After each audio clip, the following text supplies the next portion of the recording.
Okey, selamat pagi Pak Zuki. Selamat pagi. Boleh share sikit lah, saya ada tengok satu testimoni yang baik tentang masalah kesihatan puan. betul. Tolong share sedikit. Okey, saya ni seorang sakit tulang belakang yang mana sampai I dah masuk wheelchair untuk jalan jauh semua. 8 tahun merana sakit, 3 tahun dah jadi OKU dengan wheelchair patient. Lepas tu saya jumpa Alora bertahun lepas, bulan 6. Pakai Alora pants dengan seamless bra. Dulu saya ada bungkuk belakang. So sekarang I dah berdiri tegak macam ni. And then I tak boleh jalan jauh, tak boleh berdiri, tak boleh duduk lama semua.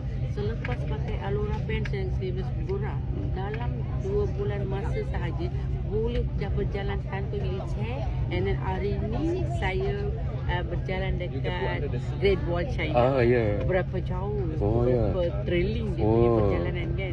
I dah pergi dah, see berapa bagus Alora pants kita. Bukan pants, bukan apa orang kata pants biasa tau. You boleh jalan dekat Great Wall sana.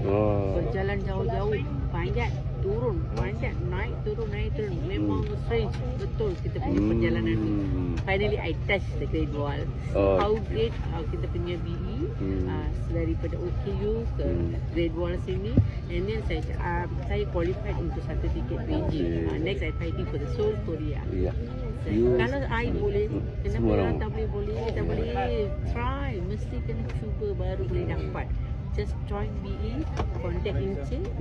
Rahman. Ince Rahman. Okay, see you all in Seoul, Korea.